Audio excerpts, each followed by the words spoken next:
Again, the purpose of this format here is to offer support and develop an understanding in regards to people who have been affected by cancer in various ways.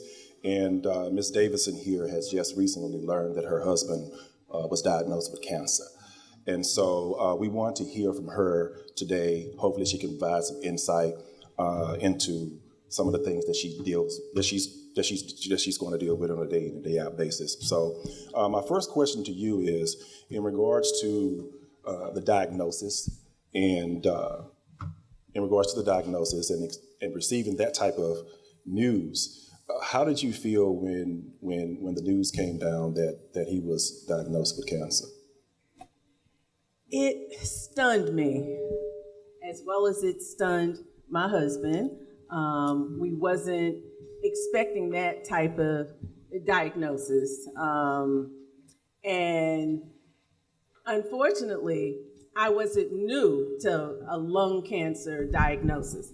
My dad passed away from lung cancer, but it's still a difference. It's family. You love family, but when it hits your husband so close to home, you've been together over 30 years, it's like that's when you call on your faith in God. Absolutely. You have to, and you go on from there. And thankfully, my husband has a positive attitude, so we're going through the process, but it's so much that we still don't know.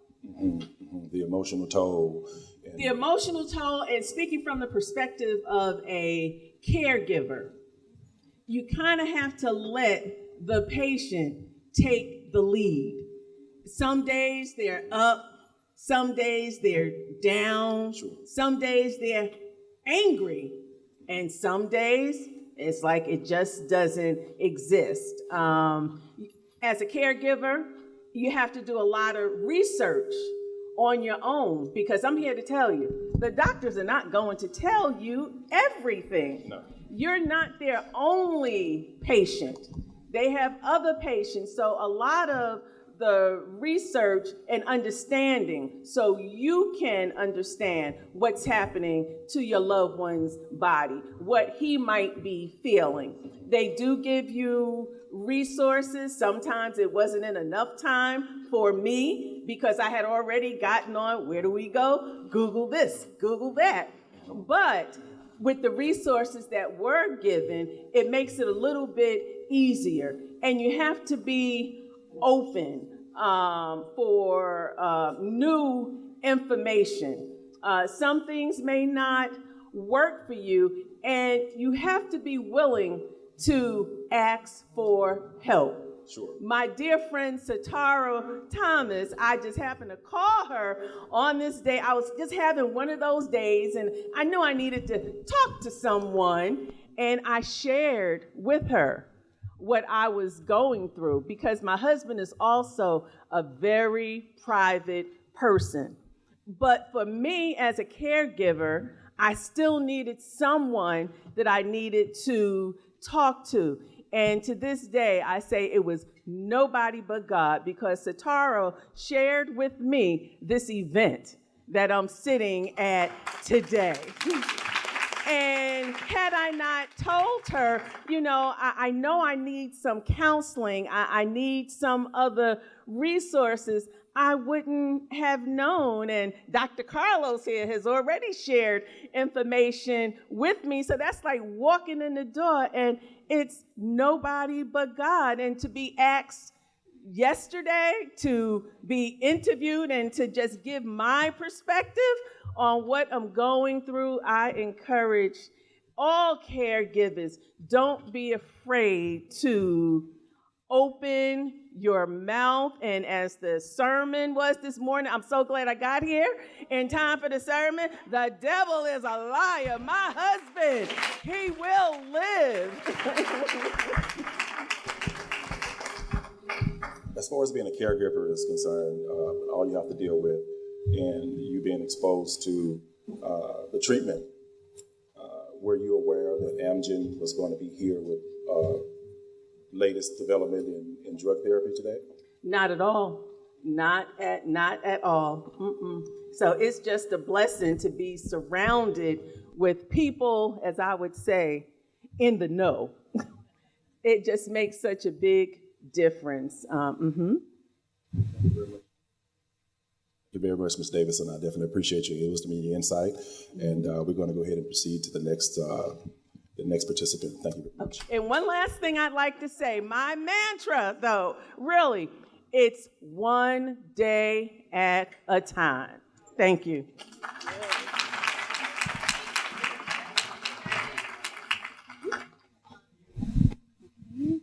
All right, so next we're going to hear from Miss Jackie Hart.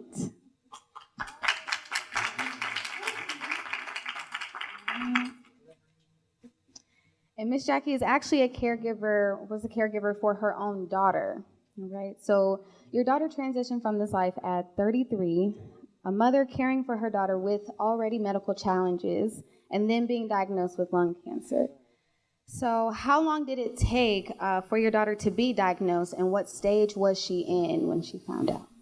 Well, actually, she was diagnosed at 33. But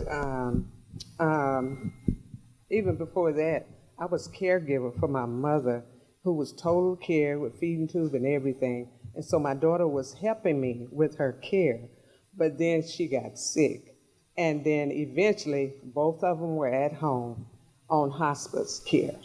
So I had to retire early to take care of them. And she was diagnosed with inflammatory breast cancer, which is very aggressive. And eventually it metastasized to her lungs. So after that diagnosis, it went down from there, you know. And it was hard. Being a caregiver, it affects you emotionally, mentally, physically, and it challenges you spiritually.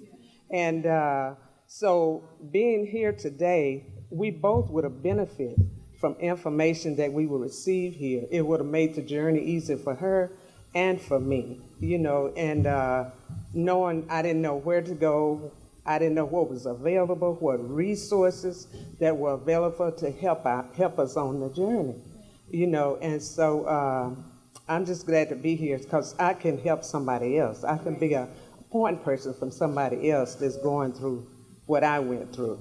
It takes a toll on me. I have a question for you. Yes. Knowing what you know now Yes. and the emotional toll that it takes on you, could you speak to how important it is to have a support system around you? Oh, yes.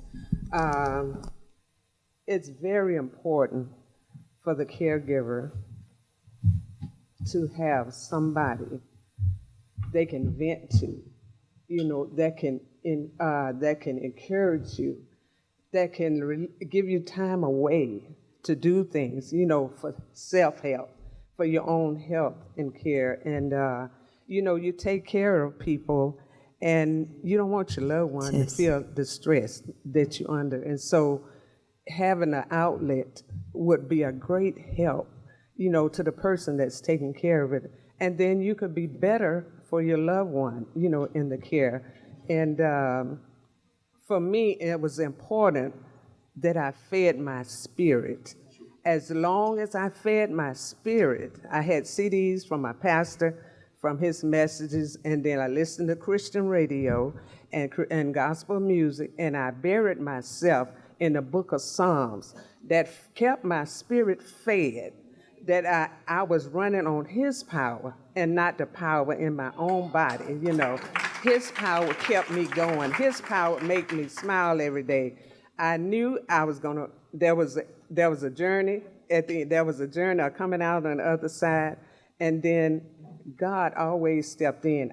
The medical team that we had, you know, somehow the caregiver gets sidestepped, you know, and we want the focus to be on our loved one, but there should be something. I don't know if there is. I found out after the fact that there are resources for caregivers, and one organization even has an app for the caregiver. I didn't know all this stuff. This was after the fact, but just being here is good. Yeah. Mm-hmm.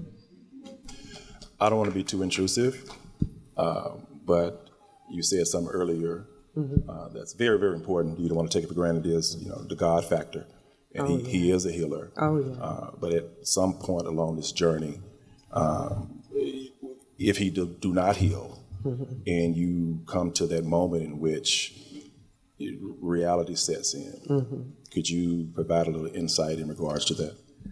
Along the journey, my daughter and myself, we both could feel she got even closer. Our relationship with God got even stronger through the whole process. And like I said, feeding both our spirits and trusting God with the journey. You have to learn to respect and honor God's sovereignty. You have to respect his sovereignty. He is God, and he rules and he controls. This is his world. Once we give our life to Christ, our life is no longer ours. We are living for God, And so we learn along the way to respect his sovereignty, And so my daughter got to a point where she knew, and I knew, that was coming to an end. And so she said, I want to leave this hospital. I want to go home. She knew that it was time. She said, I want to be at home. And the staff, they rushed together, got the bed and everything she needed, all the equipment, oxygen and everything, that same day. The next morning, she passed away. But she was, what made me strong, y'all, she wasn't afraid. She was ready, and that made me feel, that helped me, because she wasn't afraid. She wasn't afraid to let go. And she had her children around her and everything. And so after that, I was relieved, because, emotionally, I had been running on, whatever I was trying to get done. But I had time to sit down then, because between the two of them at home, it was a lot. Yeah. Mm-hmm. Well, God bless you. We definitely appreciate your insight. Okay. And we're definitely going to continue to lift you up in prayer. Okay. And we want to go ahead and give her a round of applause. Ladies and gentlemen, go ahead. Thank you so much. All right, Miss Colette.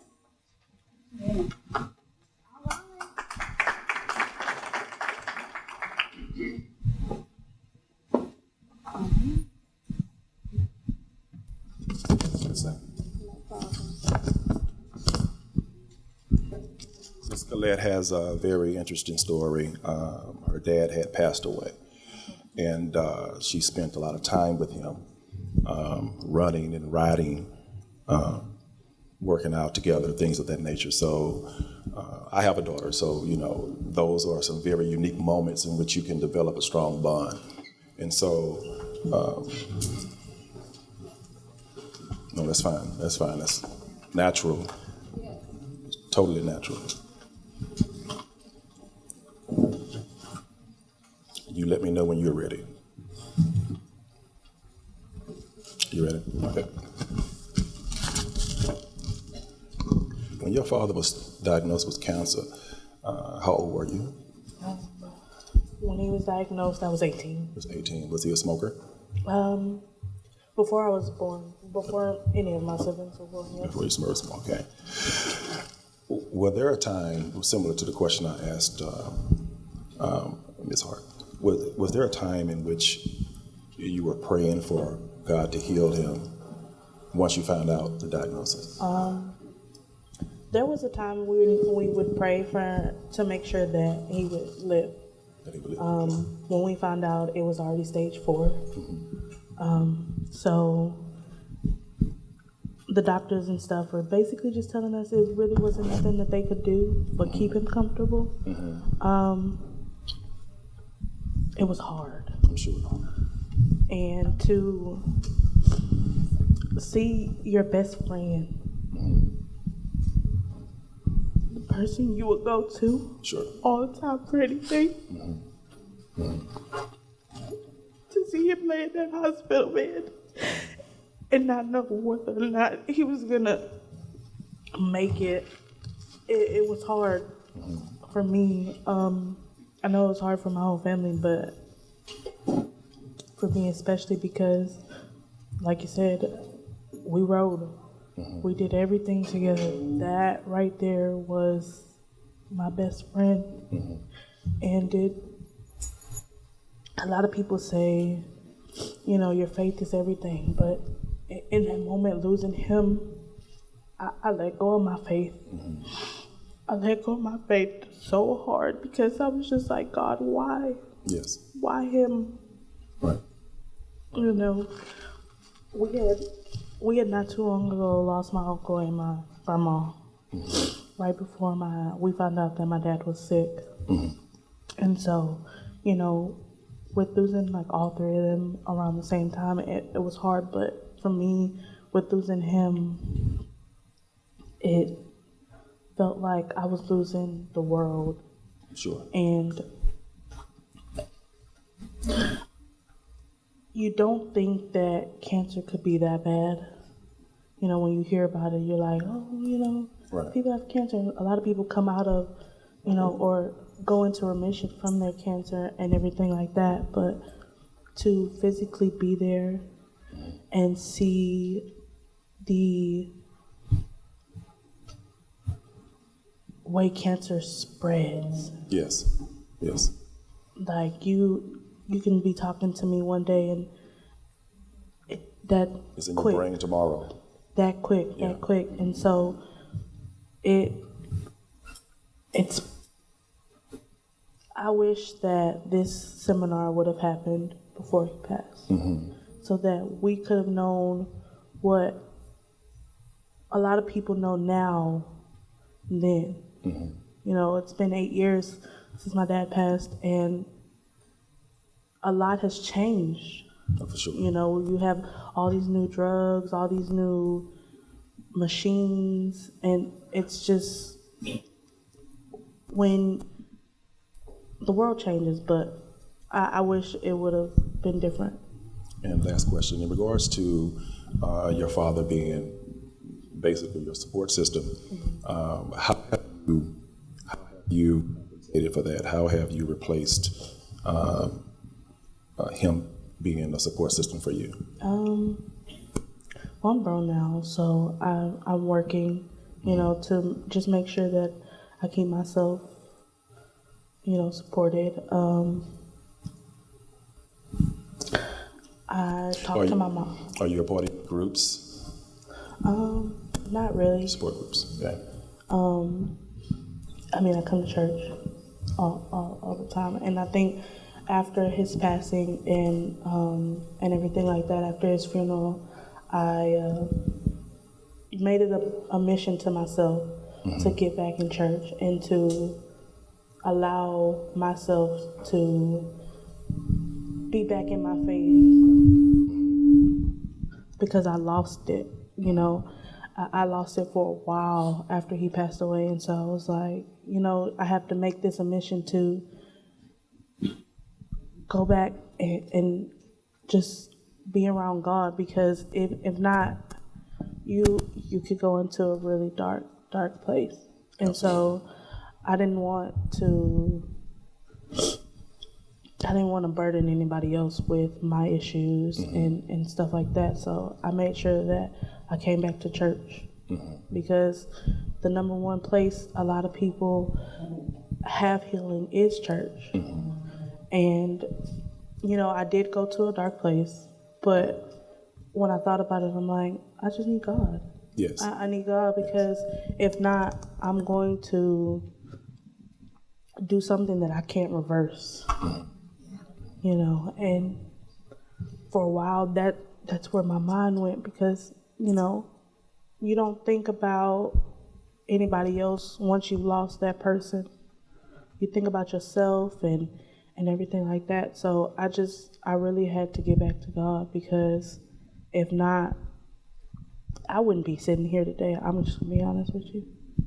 You know, it was that bad for me, because like I keep saying, my dad was my everything. You know, I love my mom, don't get me wrong. She's a strong woman to go through what she went through, losing her husband. You know, that was her best friend for 33 years. So, you know, I commend my mom every day, but for me being his twin, as everybody called me, and losing him, it put me in a really dark place. So, just getting back to God and believing that everything will be okay for yourself, for your family, He was a big God person. Yes. He was in this church all the time.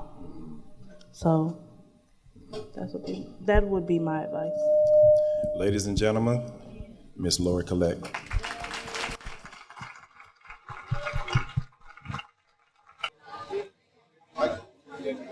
Mic drop. Boom. There we go.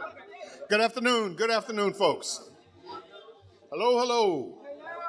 I know it's difficult when y'all have that good food and y'all want to chew and talk all at the same time, but we can't do that right now. But I just know we can. First off, I want to this is a wonderful, wonderful venue. And I can tell you, based upon, this is the 12th in a series of programs on lung cancer that HEAL has done in collaboration with Amgen. And this is just probably one of the nicest facilities in which we have been. And Tanya, I want you to know, as lovely as this facility is, like everything else in the world, there's always a cherry on top when you have something good, right? There's always a cherry. And the cherry on top, as far as I'm concerned, is that sister's hat sitting back there. I want you to see that is one good hat. So that's good. Now, I want to thank Ms. Jefferson and Dr. Heath for a wonderful introduction to what we're going to get done here today. And thanks to this lung cancer awareness community conversation, again, sponsored by Bishop Dixon, Tanya Dixon, and the Community of Faith Church Ministry of Health, along with our partners Amgen, which is, for those of you who don't know, they are a leading international biotechnology firm, and they have come into your house. Now, I want you to think about this. This is an international pharmaceutical company, and they've come into your house. So I think that's really a wonderful, wonderful thing. And also the HEAL Collaborative. They didn't come quite as far. They're only coming up from Atlanta. But we give that a thing. But what I say, though, the most important thing is we heard in the sermon that the bishop gave us today, so often there's a promise about treatment. There's a promise about hope. But today, with the information that we get, hopefully that promise will become a reality if we take what we heard from the introductory remarks of those wonderful women who shared their stories early on, and then we carry forward. To welcome us, again, we have Bishop Dixon here from the Community of Faith Church. Bishop Dixon, if you will.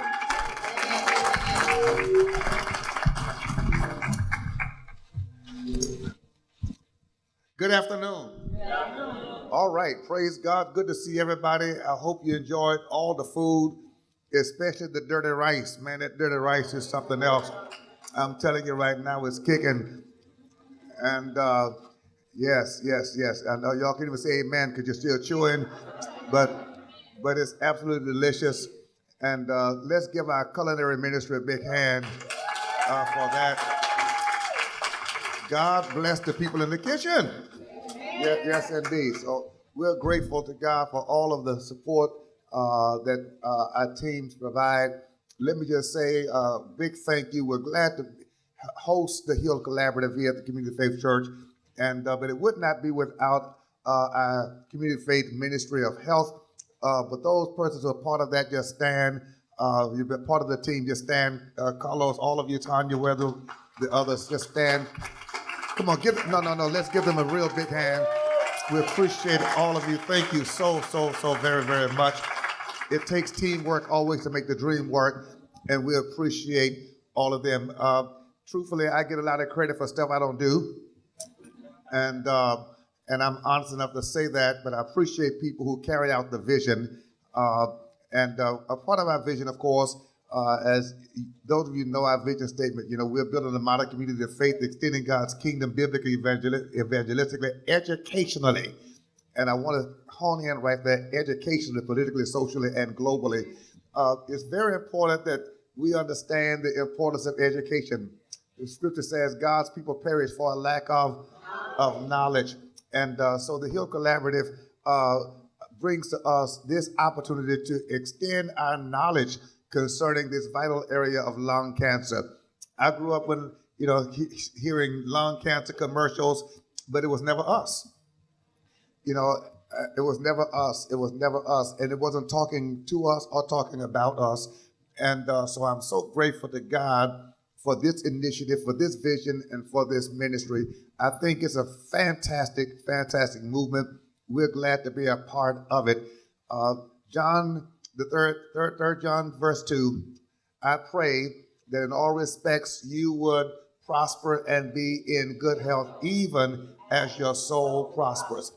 And when I wrote the book, If God Is So Good, Why Blacks Doing So Bad, it really troubled me that we can out-sing, out-church, out-preach, out-pray anybody on the planet. I mean, our music is unique. We worship differently. We've got passion and energy. But what does it say that we love God so much, but we suffer so much? Especially in these areas of chronic illnesses, and lung cancer being one of them. It says that we've got to somehow marry our faith to our health. We've got to connect faith and health. And I think that the church has not only the responsibility for doing that, but if we collaborate with entities like Hill, the Hill Collaborative, we now have resources. It's very important that we recognize marrying our spirituality to our physicality. It's spiritual, but it's also physical. We are spirit beings, but we have a body. Yeah. And the truth is, I can't do ministry sick, right?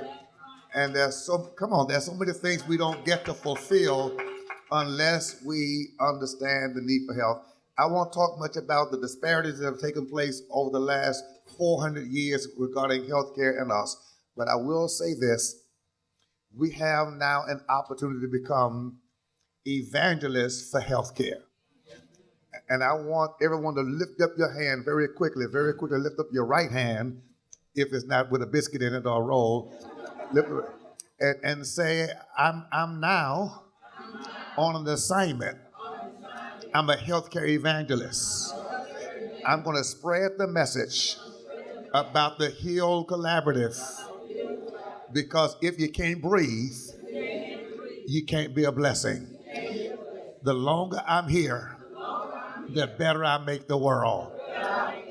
I shall live. God bless you. God bless you. Welcome. Thank you for what you're doing. We're looking forward to 2025 and beyond. Thank you. I am going to disagree with you on one thing. Rice that good is sanctified, sir. It's not just dirty rice, man.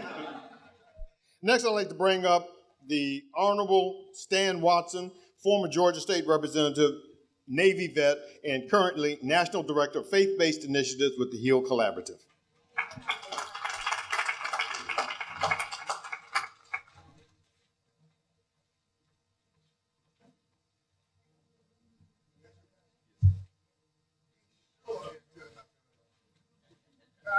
We got that. This is Pastor Edo is Fitman.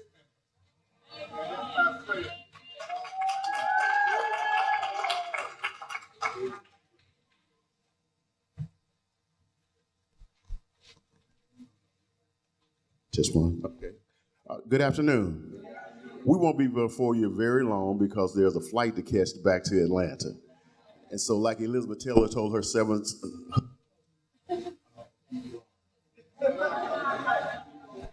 we're going to make this as quickly as possible. We're not going to keep you long. On behalf of Heal Collaborative and our board of directors and our staff, we'd like to thank you for your hospitality this evening.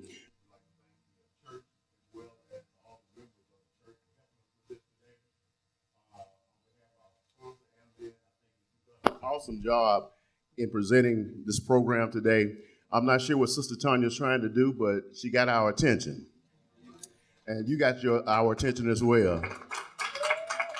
We talk a lot about Southern hospitality, but Southwest hospitality was very good today. Pastor said something very important today that Amgen and also Heal Collaborative would like to always couple with, and that's the church. There's a reason that Amgen and also Heal works with the church. The church is the largest institution where we can get any information out to our community. It used to be a stronghold like our schools in our African American communities where we could get information out to our community. The pastor talked about he can't preach to anybody that's not really saved and their health is bad. The people that have bad health can't pay tithe either. That came from a preacher's son. Okay. So it's important for us to not only be spiritual, but take a holistic approach to our health. And that's what Heal Collaborative and Amgen is trying to do with you today.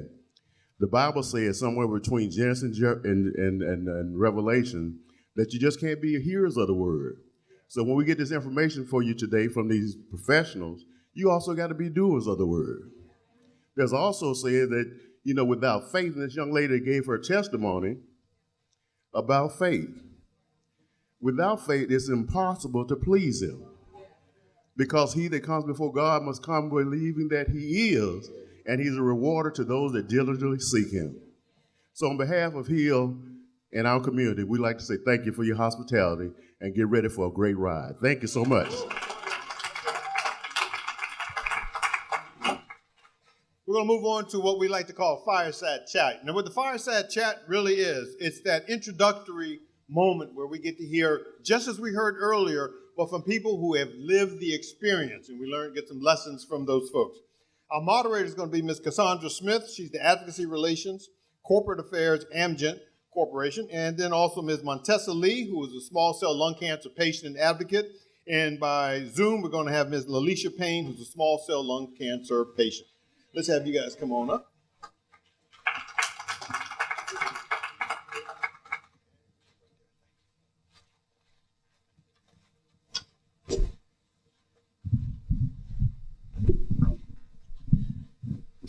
Okay. Good afternoon, everyone. So I might just stand because this seat's a little high, even though I'm tall, and I'm more comfortable anyway. So my name is Cassandra Smith. As Dr. Tuckson said, I work for Amgen. I work within corporate affairs within the patient advocacy department. I am thrilled to be here with all of you, and I thank you for being present with us today. What I work on every day is working on behalf of patients and communities that Amgen serves, but in particular, I feel like I have the best job in our department because I focus on health equity.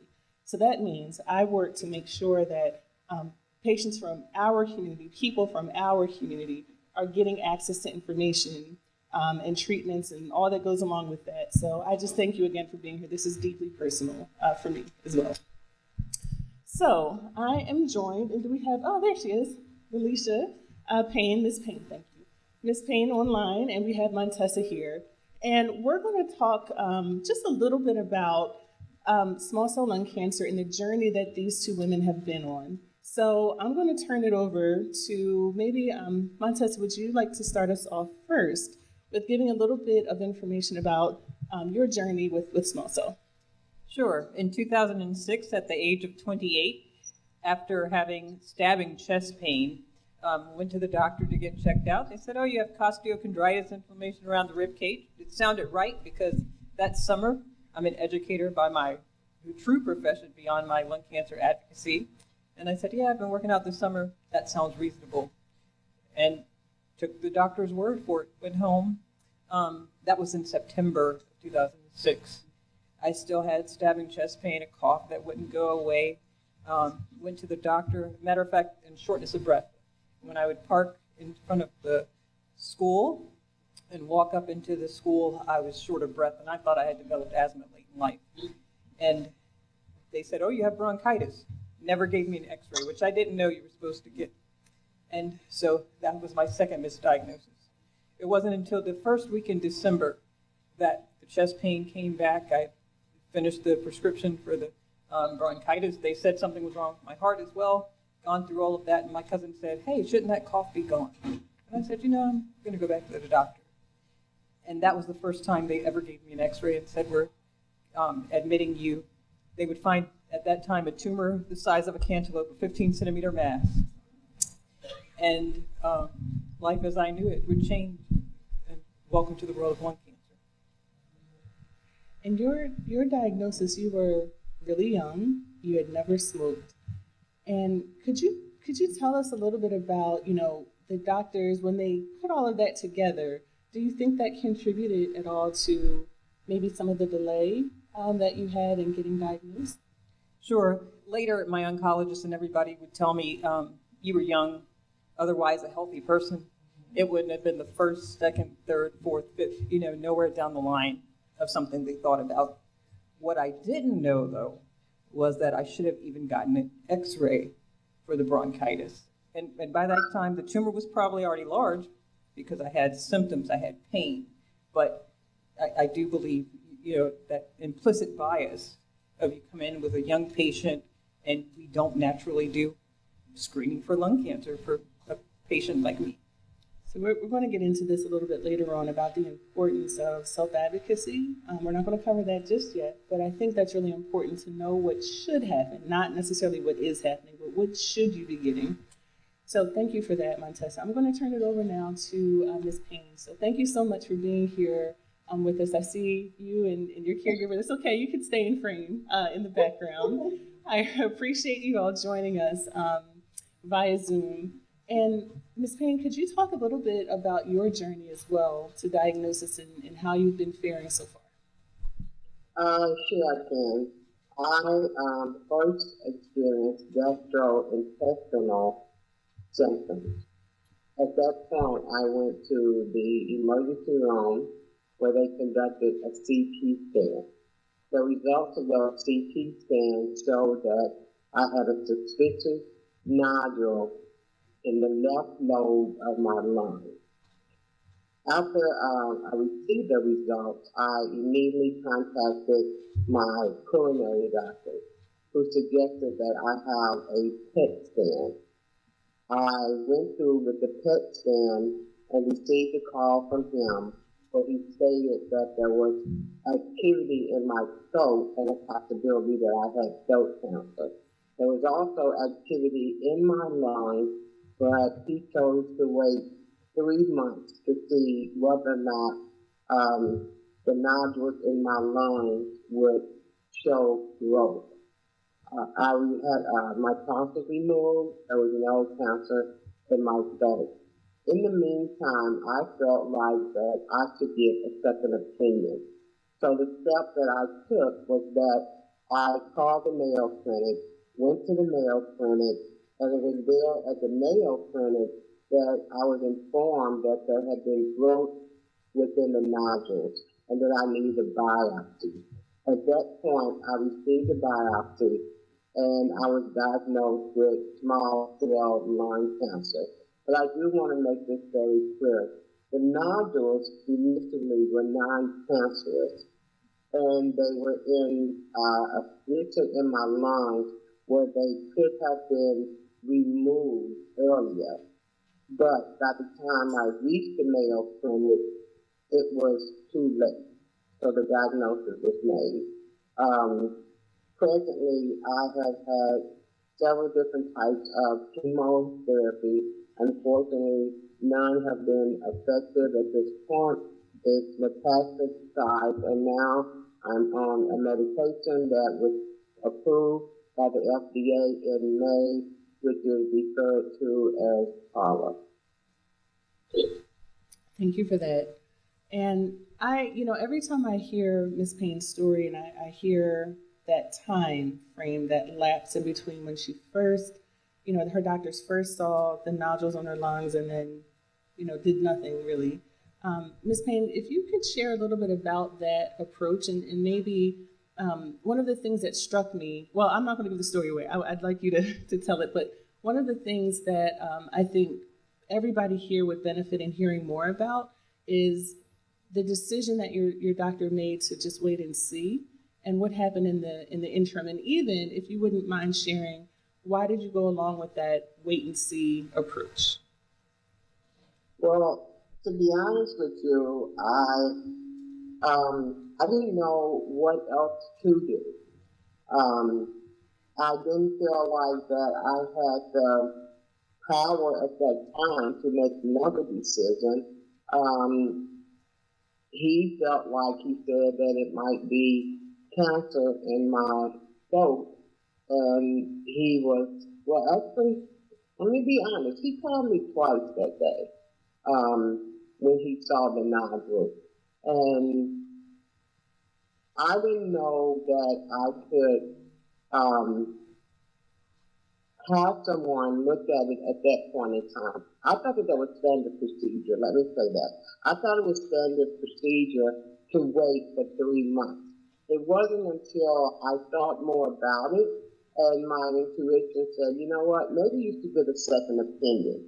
I thought about the conversation that I had with him, and it just really didn't sit right with me and my history with him. So I really didn't know, and I think that that happens to a lot of people in their journey with lung cancer, is that they don't know what the next step is.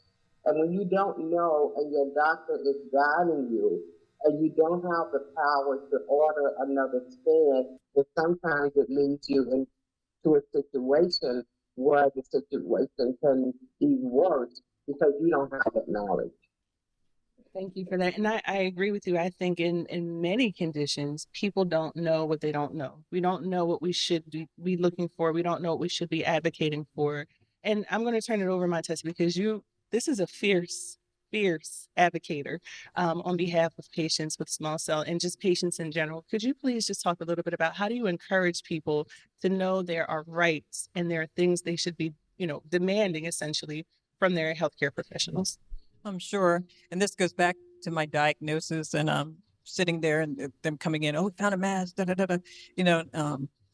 The Lord whispered to me and said, this is going to be something bad. It's not going to kill you. It's going to be a healing testimony for somebody beyond yourself. And so I didn't know what that meant, but I call myself a fighter for the underdog. Special education is my true profession. And so I had to give a voice for the voiceless. And even when I got deeper into the advocacy and saw that there's non-small cell, then there's small cell, and we were lung cancer is already the Cinderella story of the cancer world. And then here we were, the Cinderella story of the lung cancer world. And I said, we need patients out here who are going to speak, and there's an injustice going on. And if not now, then when? If not us, then who? Thank you for that. And thank you for all the work you do to really help patients and people and their families that are diagnosed with lung cancer. So, Ms. Payne, I'm going to turn it back to you because, as I've heard, and again, I've heard both of your stories for quite some time now. I wanted to talk a little bit about your journey in the clinical trial space, actually both of you, but I'll start with you if that's okay. Because in our community, we've heard a little bit about this earlier today. Clinical trials, especially in oncology, but I would actually argue beyond just oncology, are really important for our community to participate in, so that we're represented. We know how the products work within African Americans, as well as other populations as well. And we're underrepresented to the tune of, I'm not going to talk about all the stats, but it's quite poor. Could you talk a little bit about, your journey with clinical trials and how do you view them, and how would you maybe encourage folks to think about them? Well, honestly,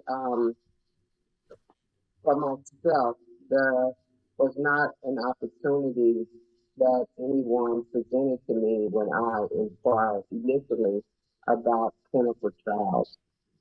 Later on in my treatment, I was informed by a physician that my oncologist had advocated for me to be a part of a clinical trial. Unfortunately, I was not accepted in that trial. After that, I heard of no trials that were available to me. I did ask. I asked here locally at the hospital where I received treatment. I asked when I went to the Mayo Clinic, and I was given the same answer, that there was no trial available for myself. Thank you. That you were open to clinical trials as part of your journey. Of course, I was open to clinical trials with my journey. You see, small cell is an aggressive cancer. And when you get to this point in your treatment, you're pretty much open to anything that might possibly help you to prolong your life.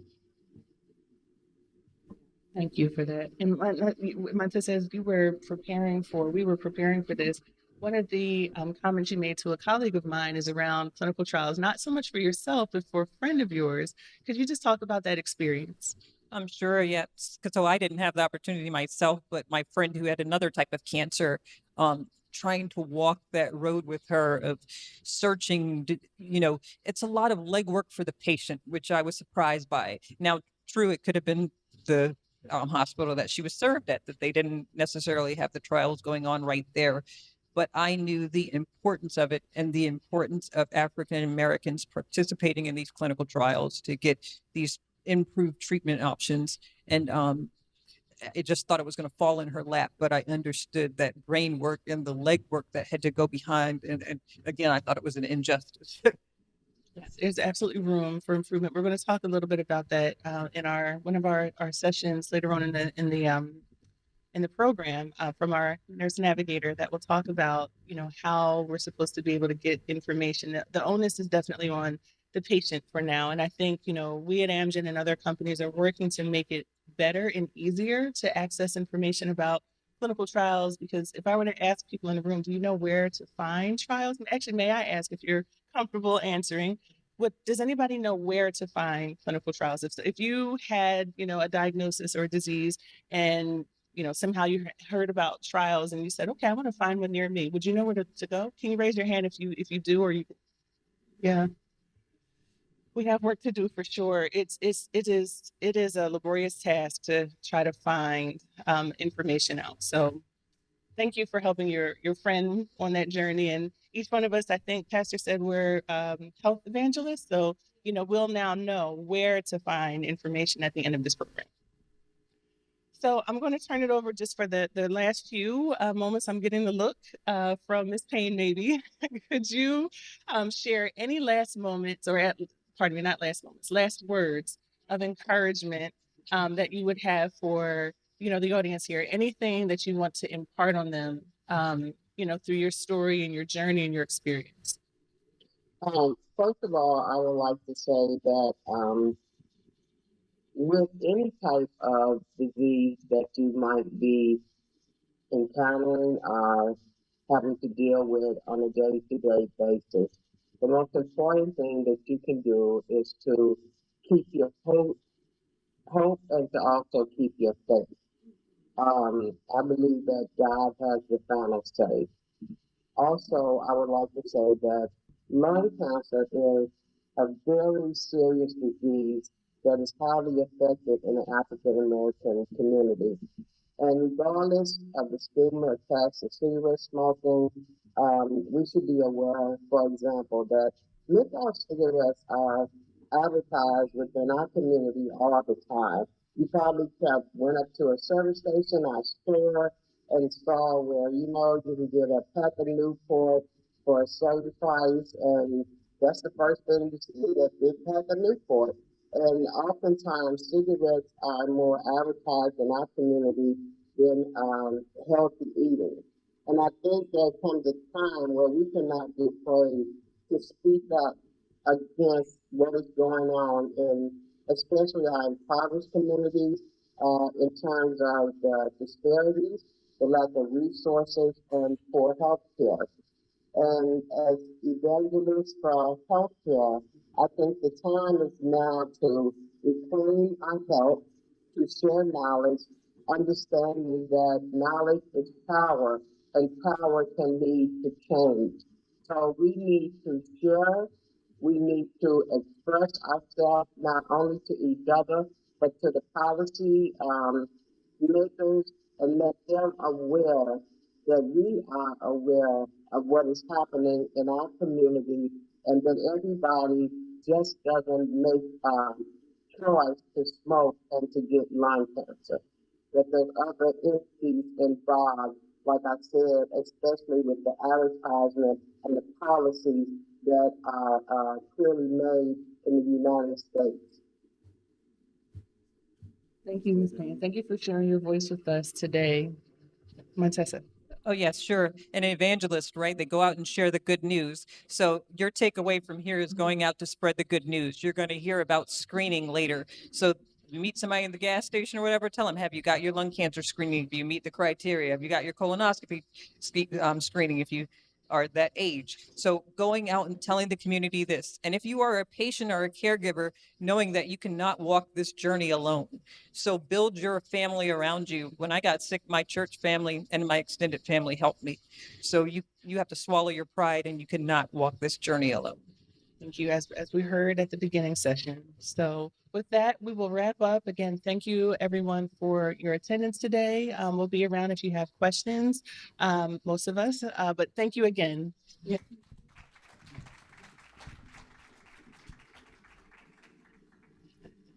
Thank you very much, Ms. Smith, Ms. Lee, and Ms. Payne. What's interesting to me is that we've heard from women talking about their experience, women who are sharing. How many guys in here share when they have a health problem, share it with other guys? Yeah, I know. That's the answer. We do a lousy job at this. I don't know what it is about us, but we got to share too. We also have to get in this whole thing about sharing.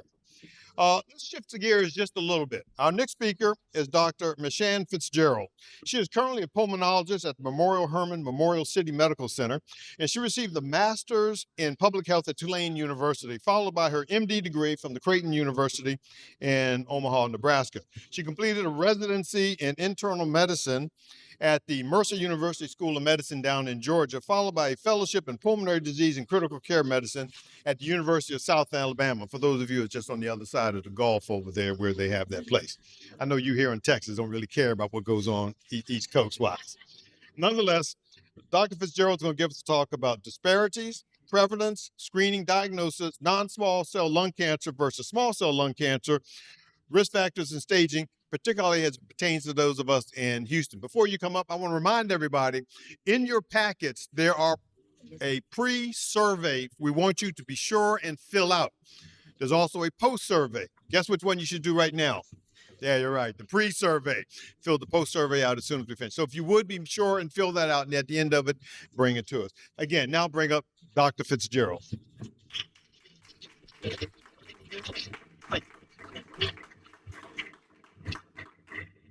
Okay, it's right here. Hard to follow all of that, but so we're here today this is what I am here today. We know that there are health disparities with African Americans and other populations as far as our race of diagnosis and how we are treated in the healthcare system, as the rate of death, etc. But what I really want to focus on today was how, not just how did we get there, but what you need to know when you walk into that doctor's office in order to empower yourself to ask the right questions.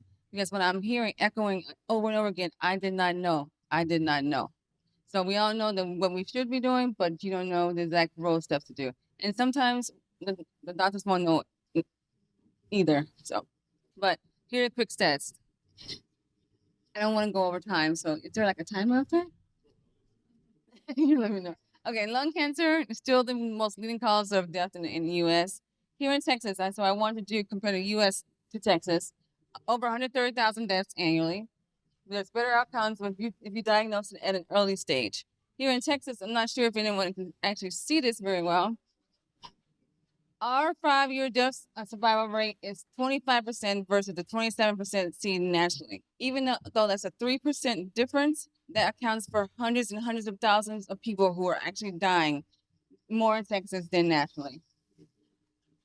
We only diagnose the cases at 23% compared to a national of 27%. Again, people who, if they were diagnosed early, could have been treated and survived. We are 44th. There are 50 states.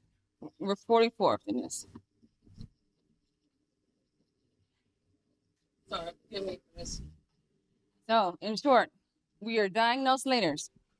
We're not offered certain options or even options at all, which you'll see in Texas. We die more often and we die earlier. So being that we are at such high risk, we need to be informed about what this disease is. So this slide, early diagnosis, Blacks between whites, Blacks not diagnosed early, surgical treatment not offered, only offered to 12%, and lack of treatment, 30%. 30% of Black people in Texas were not even offered treatment for lung cancer. 30%.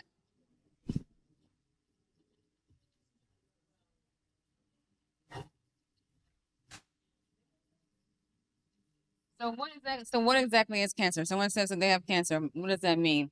So your cells are pretty much, they have this regulated process. They grow, divide, they die. So something happens inside that cell, and in that cell is your DNA and your genes. And your genes basically direct how this cell is going to operate. Usually it goes one cell divides into two cells, divides into four cells, et cetera, et cetera. Nice orderly process, right? But when that insult happens, that orderly process goes haywire. So now you have this big ball lump of cells, and that is the cancer cells. Amazingly enough, when I first actually heard that someone said cancer was a genetic disease, I was like, what? You know, because you think genetics is like you get it from your mama. But there is parts of some cancers that have a hereditary component. But the mere fact that it affects your genes makes it a genetic disease. So don't think I'm crazy.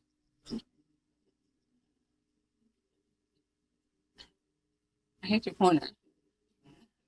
Okay, so, and I mentioned earlier that basically lung cancer comes in two main types. There's like three, but the two we're most focused on, non-small cell and small cell cancer. Non-small cell is 85%. It's more slow growing. There's three different subtypes. And small cell, which yes, with 15% of the lung cancer. The horrible thing about small cell is really aggressive, grows faster, and spreads quicker.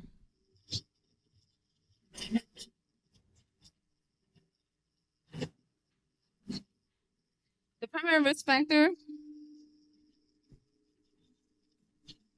sorry, y'all can't see me over there. The primary risk factor is tobacco smoke. But it's not just from tobacco, it's from cigars, vaping, as well as hookah. And we'll talk about that later if we have time. Radon is a radioactive gas. It's from the uranium that breaks down from the soil. So it starts to accumulate in your houses, mainly at the bottom floor of your basement. The only way you know if you have radon is to test for it. In Texas, about 10% of the homes tested had levels that were elevated to be treated. I think that this number is grossly underestimated because of those people tested, only one house was an African American household. And everyone lives downstream. So in areas of most pollution, most dumping, where we live, it's going to be higher, and we were not tested. Asbestos, air pollution, again, genetic disposition, radiation, age. Anyone who has another cancer likes to have more cancer friends, unfortunately, are higher risk. Okay, I have no question. Okay, so what are the symptoms? Early on, nothing. Sometimes you just go in for a routine checkup. You have a little cough. Unfortunately, she didn't get her cough done, and they see a spot on your lungs. If you do start to have symptoms, usually it's cough, some shortness of breath, some wheezing, sometimes minor chest pain. And then later on, then things really start to progress. You can have some of these hallmark signs, the hoarseness, because you have a tumor compressing on one of the nerves, bone and joint pain, weakness, changes in the structure of your fingernails, swelling on the arms, face drooping, paralysis of the face. And that's all because of what these abnormal cancer cells are doing to your body. So we have a patient here, Mr. Johnson. So Mr. Johnson comes in. He's like, hey, doc, I'm having these symptoms, cough, shortness of breath, some little chest pain. Mr. Johnson's a 60-year-old former smoker. So doc says, you know, with these symptoms, you need to be screened. So what is screening? And they talked on it briefly earlier. So the task force says that you should be screened for lung cancer every year if you're age 50 to 80. It used to be 55 to 80, and have a 20-year pack year history. It used to be 30, now down to 20. A pack year is one pack of cigarettes per day for however many years. So you smoke one pack for 5 years, 5-pack year history. 20-pack year is what's deemed to be significant. And if you currently smoke or you quit within 15 years. And how we screen is with the low dose radiation to the chest, CT scan. So Texas, how well does Texas do in screening? Anyone want to take a guess? Someone take a guess. It's less than 2%. 1.1% of people at risk, African Americans at risk for cancer, were screened. 1.2%. We're 48. Yeah, ain't getting worse. But there's a problem with that pack year history. Even though it's good, obviously it's 100% not good enough because African Americans don't participate in a lot of these clinical trials, and we don't go to doctors very often. But what they found is when we were studied, we were included at the same, it wasn't just the amount you smoke, it's how long you smoke. So, Uncle Joe, who smoked those 4 cigarettes for like the last 70 years, he would not reach that smoking pack history qualification. But being that he smoked so long, he is at risk, if not more so, than that person that had 20 pack year history. So they did a study to prove that. And what do you think they found?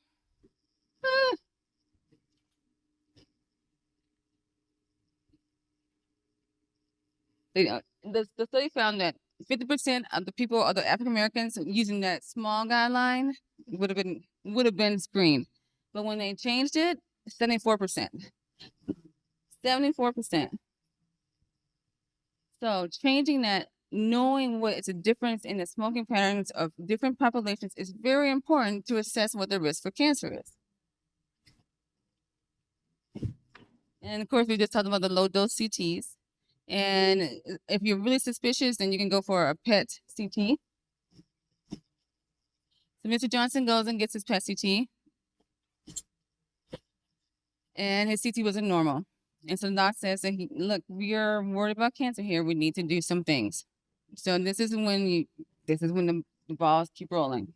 And this is when you don't let that ball stop. So you go for blood work and more imaging. So you get sometimes they do a sputum, blood tests are done, but mainly just the overall state, how your body is. If your liver is, if your labs say that your liver is impaired, there are certain medications you can't get. It's really to try to see how you're doing overall. But what is really interesting now is the biomarkers, which I am really passionate about. Being that cancer is a genetic disease, you can pick up some of these changes in your DNA when you draw blood or do this biomarker testing on tissue. And it allows it to have a precise precision therapy. Instead of having like a shotgun to shoot a fly, you can hit them with a fly swatter. So there's less damage to any of the other organs. It's a targeted therapy, and the outcomes are improved. And you want to do that. If anyone, unfortunately, if you want to have a to know this, get that testing done before they do the biopsy. So how do they get the biopsy? Do a bronchoscopy. Basically, put you a little sedated, put a tube down your nose, goes down your windpipe, goes into your lung. We see where we can get a little piece of tissue out. Take a little piece of tissue out, send it to the lab. That's the most common. Other is just you go underneath a CAT scan and the doctor just puts in a needle. If there's fluid there, he draws out the fluid to see if there's cells there. Or if it's large, then you have to go for surgical biopsy. The new thing, which is pretty cool, is a liquid biopsy. Sometimes people are not amenable to do any of those things to get the tissue. But there are tests that you can run on liquids you can buy, sputum, your blood, and urine in order to see if cancer is there.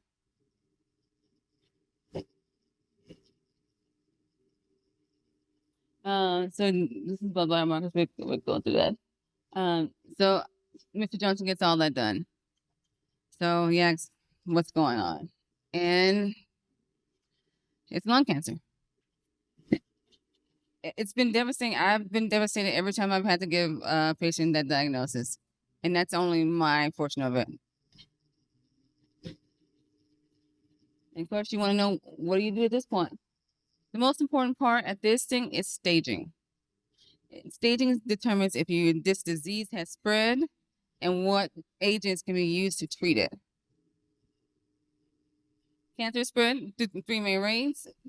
It's a mass right here that gets bigger, so it invades the surrounding tissue. It gets into the lymph nodes, goes that way. It gets into blood, goes that way. So the stage, more imaging is done. So you get an MRI. But basically, all these tests are in order to see if there's any other part of the body that you can see a spot. And you can do an aspirate of the bone marrow to see if there's cancer cells in your bone. Okay. So again, two main types, small cell and non-small cell. Those are staged differently. For non-small cell, it's based on how you give a tumor, if your nodes are involved, and if it's gone anywhere. So tumor, nodes, gone anywhere. So small tumor, lower stage, larger tumor, larger stage. If it's gone anywhere, then you have a problem. Small cell, on the other hand, is we do limited or extensive. Limited means it's on one side of the chest, maybe involves a node or two, but it's okay. Extensive, more than one side of the chest, or it's gone through the body. So, for surgery, a couple of types of surgery. If you're lucky, you get to do a wedge resection, take out a small piece of a lung. If it gets bigger, you take out that lobe of the lung. If it's huge, you take out one lung. And if your lungs were, or you can, there's a lot of people walking around with one lung. You wouldn't believe it. So the radiation, I'm going to skip this slide. Skip. Okay, so you're talk about this, aren't you? Yeah. So I'm gonna skip this. So those two slides I skipped over were basically just to show that there are new agents that you should be aware of in order that can help you treat lung cancer. In fact, there was big legislation that just passed last year that I was a part of for biomarkers in order for them to be paid by your insurance company for you to get tested for them in order to direct your treatment. So how do you live? For non-small cell, better survival rate because it's slower growing. Small cell, less survival rate because once you detect it, it has spread so much. See, surgical resection, better. If you can have surgery, that's the best because more capacity. Okay, let's skip this one because I'm out of time. Tell me. Things that are on the horizon: vaccine prevention of cancer, which is actually pretty cool. More biomarkers, so more directed agents to treat the cancers. Screening and artificial intelligence using computers to help. Okay, so we talked about this. So this is the big stats in Texas. Long story short, dismal. Okay. So in order to help address this, there are new, I'm not sure if any clinics around here are doing it. I know MD Anderson says that they do something like this, but basically in order for people to, African Americans not to fall out of the system, it would require a 3-tier approach. One, the EMR is accessible everywhere. You know this patient has an appointment. Boom, the clinician gets an alert that this patient has missed their appointment or something is going on. Then the nurse clinical manager goes in and then they try to direct this patient back into the clinic in order to get treatment. So the rates of African American participation went from 58%, but after this intervention, 96%. You just need someone, people just need to know that someone's there, that someone cares that they did not show up for this appointment today, that someone is going to help them. They even arrange people to get Ubers and stuff or babysitting arrangement in order for people to get treated. So if you have that support, it can be done.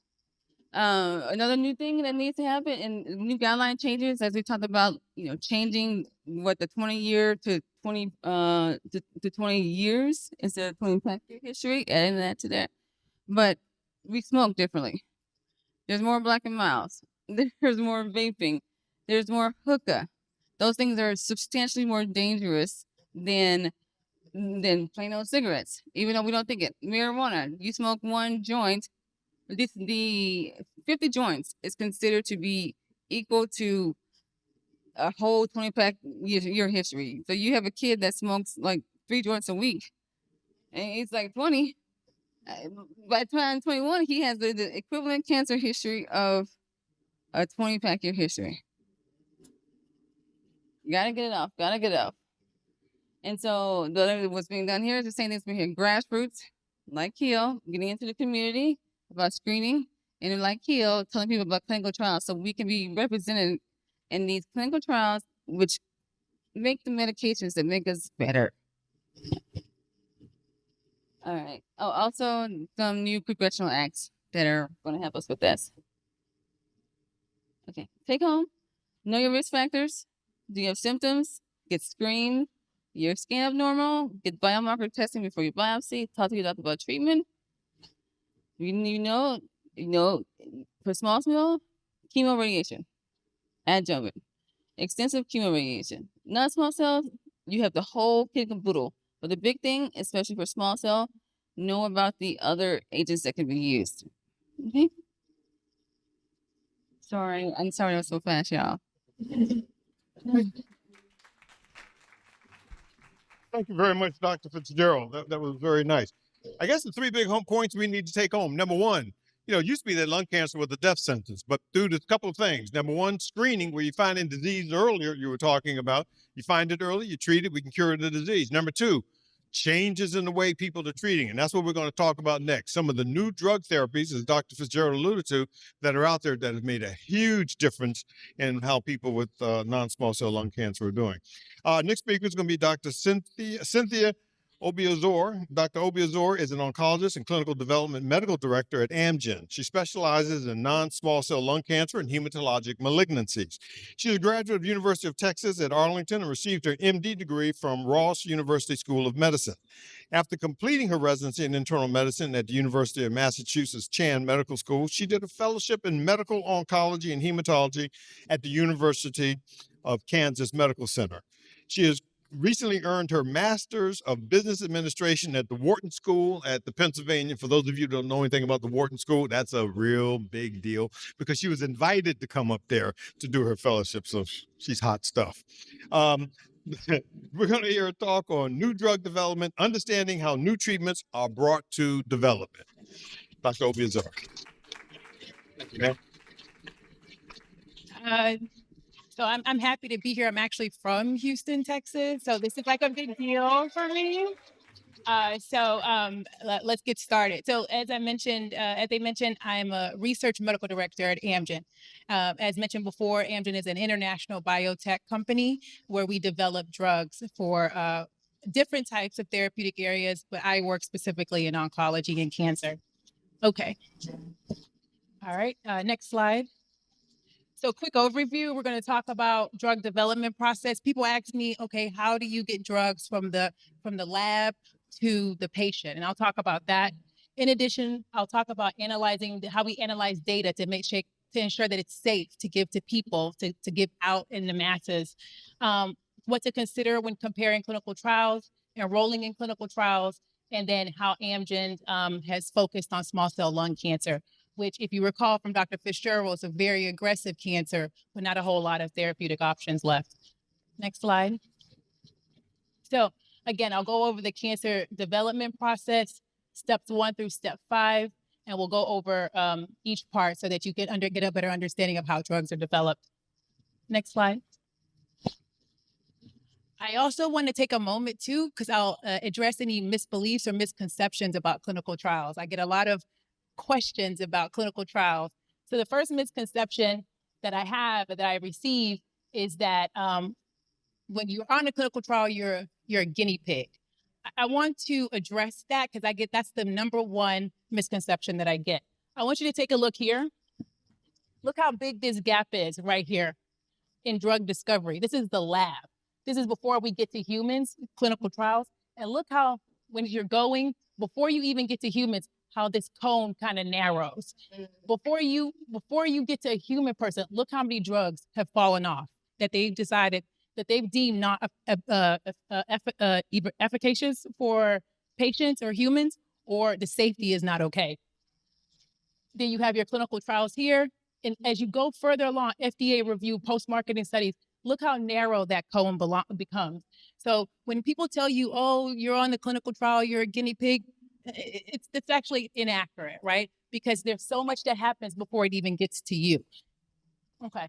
I also want you to take a look here at how long it takes a drug to be developed. 7 years, $648 million to develop drugs. This is big, right? Because our companies, the biotech, the pharma companies, we're not going to spend $648 million on drugs we don't think are safe or will work. So I just want you to keep that in mind. And then if you take a look here, from 2016 to 2021, there are over 200 drugs in the oncology sector alone. Only oncology. We're not talking about obesity or cardiovascular or heart disease. In oncology alone that were approved. So what if I said, if, theoretically, those 200 drugs, that there were no African Americans in those studies? Well, what if I said that? What's the feedback? Why? Because we don't enroll in the clinical trials. That's why. But so I want to stress the importance, just like one of our patients that we had here today, of if you are diagnosed with a cancer, to always evaluate if a clinical trial is appropriate for you. Okay. Next slide, please. All right. So again, discovery and preclinical research. When I say preclinical, I mean before humans. This is animals. This is in the lab, on cell plates. It hasn't even touched a person yet. And what we do is, Amgen has an approach that where we look at the disease and we see what is causing the disease, and then we evaluate the mechanism that's causing the disease. When you evaluate the mechanism that's causing the disease, you have a better way to target the cancer. So I think Dr. Fitzgerald mentioned shotgun versus splash water. Think about it. If you want to attack something cleanly, nicely, effectively, and safely, you want a flash water. You don't want a gun, right? So that's how we approach medicine. Targeted treatments, precision treatments, personalized medicine. That's how we target our studies. Next slide. Okay, so I get a lot of questions about the clinical trials and the phases. So with regards to the phases or the steps in the clinical trial, now we're talking in human. I'm saying clinical research, so we're in humans now. So we test them in people now to make sure that they're safe and to verify they're effective. So we have phase 1. This is very small. We're talking 20, 30 patients, right? And what we're doing in this part is we're establishing the safety and we're verifying the dosage. Now, we know it's safe based on the animal studies, but we know they're safe in animals and most likely in humans. So then we do them in phase 1. And that's why this is such a small population of people. We want to make sure that the people who need it get the drug within the clinical trial, but that we also make sure that it's safe to give to more people. So, and you can see here, it could take several months to years. Phase 2, again, not a large population of people, but bigger than phase 1, because now we're looking at effectiveness and side effects. That's the other question I always get. Why you guys don't take care of all these side effects? We look at them. We look at them right here in phase 2. So every drug will have its side effects, right? But we want to make sure, does the effectiveness outweigh the side effects? And if the effectiveness outweighs the side effects, then we continue to move forward. So for example, I might give you a drug and it causes cough. But if it cures your cancer, do you really care about that cough? No, I don't care about it. I want to cure my cancer, right? So again, several months to 3 years. Phase 3, these are the big trials. By the time you get here, that it's public, people have heard about the trial, you see it on CNN and whatnot. And here we're looking again at effectiveness. We look at safety, but this is usually 300, 400, 500,000 of people in this group here. Now, I've worked on quite a few trials, and do you know it's right here where I don't see any people that look like us? But look at that. We're testing this drug for effectiveness and safety, right? So we can get all the way from phase 3 to phase 4, and then nobody that looks like us is in that clinical trial. So if nobody who looks like us is in that clinical trial, how do we know it's safe for us, right? So it's very big. Again, I'm gonna keep pushing this. Always ask them for the clinical trial, okay? And then after phase 3, it doesn't stop there. The drug does not just get approved and then that's it. When the drug is approved, what will then happen is we will do post-marketing approval. After it's approved, We are still watching everybody who got that drug on clinical trial. We will watch you for years and years and years. Because God forbid something pops up, we want to know about it, right? So that's really how it goes from phase 1 to phase 4 for clinical trial development. All right, gotta catch my breath. All right, okay. All right, so I always hear, oh, you can't trust the government. Well, I don't care. I'm talking about the FDA, but I trust them. With regards to the FDA, right? I want you to look at how they make available plans to get drugs approved. They have fast track, breakthrough therapy, accelerated approval, priority review. These are all mechanisms to get this drug to you, the patient, safely, quickly, effectively. Instead of spending decades getting you a drug, we spend years getting you a drug, right? And so there's multiple ways to make sure that it happens from the FDA. And these pathways also ensure an additional level of safety, because you can't go through these without showing that the drug is safe. So again, clinical trials aren't safe. This is not accurate. All right, next slide. Okay, so this is an example of an accelerated drug development timeline. And so and again, it could take about 3 years, but it's ways that the drug can get from the bench or a research lab to the bedside or the patient. And what I want to point out here is I get a lot of questions. I don't want to give on a clinical trial because they're just going to give me the sugar pill or the placebo. The FDA, for the most part, will focus on an efficient way to have a clinical trial and an efficient way to make sure that the patients are safe. And so very rarely, and only in the situations where there would be nothing else for the patient for your cancer, will you ever get a placebo or a sugar pill for an oncology trial.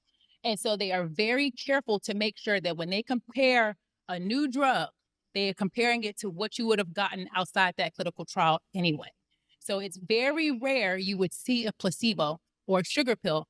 And if you do see that, it's because there is nothing else left for that cancer, which is why we need to do the clinical trial so we don't have that situation.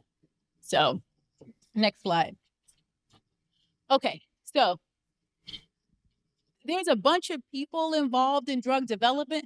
There are PhDs, very, very smart people who sit in a lab and find the mutation. And when they find the mutation, they find the drug to attack the mutation so that cancer doesn't grow, right? Because as Dr. Fitzgerald said, cancer is just a bunch of cells that have just started growing uncontrolled. So what will happen is the PhD will develop this drug. They'll bring it to my team, and I will develop the clinical trial and speak to the FDA and get the drug approved. But in order for it to get approved, there's so many steps, right?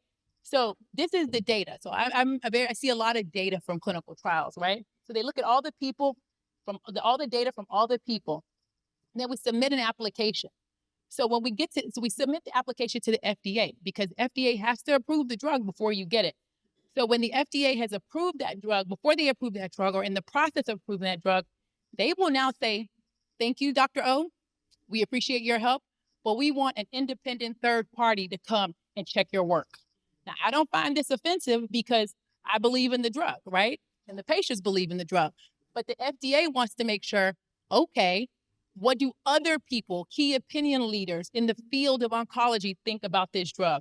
So they will come and ask an expert for their recommendation. And they may even say to me, Cynthia, you know what?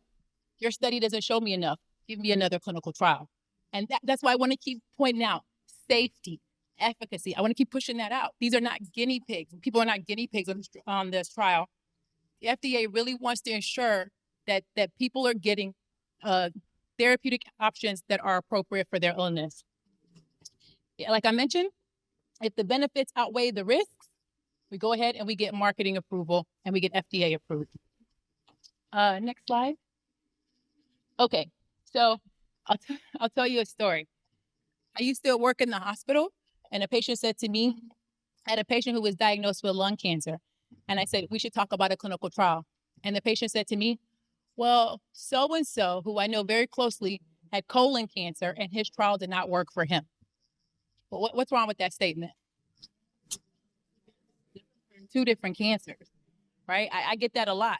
So-and-so had this cancer with this situation. I don't think it's going to work for me. You have to be real careful about this, right? You need to make sure that you're comparing your disease to the same disease. And when you look at clinical trials, that you're comparing clinical trials to the appropriate clinical trial. You can't just take all the information and it's the same. There are small differences to make sure to evaluate where you need to be. So it's a lot of writing on this screen, but I just want to throw that out there because I do get that a lot. Next slide. Okay, so I get this one. What is the benefit of joining a clinical trial? First of all, you're helping yourself when you get on a clinical trial, right? Now, I'm not saying everybody who is diagnosed with XYZ will qualify for a clinical trial. You saw that with one of our patient speakers today. But if you qualify for a clinical trial, you're doing yourself, you're helping yourself, right? Outside of helping yourself, you're helping other people, right? So usually when we do these clinical trials, it's because there's a subset of people who have this disease and need therapeutic options. So, and like I mentioned, before anybody gets the drug has to be FDA approved, right?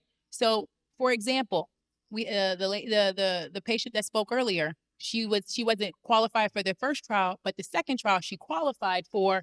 Now, could she have gotten that drug outside of a clinical trial? Probably not.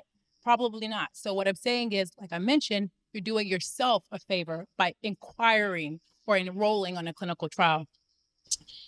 I'm a really big advocate of people being an advocate for themselves.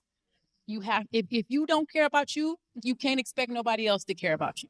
So that's a way to take control in your disease, in your diagnosis, is to inquire, be aware. I have had people come to me when I worked in the clinic who did not know what medication they were on. And I think that's sad, right? Because you have to know what you're doing so that you can move forward, right? If you're in a car, you don't know where you're going, how do you drive that car, you know? So also, and the big thing I like about being on a clinical trial, there's no falling through the cracks on a clinical trial.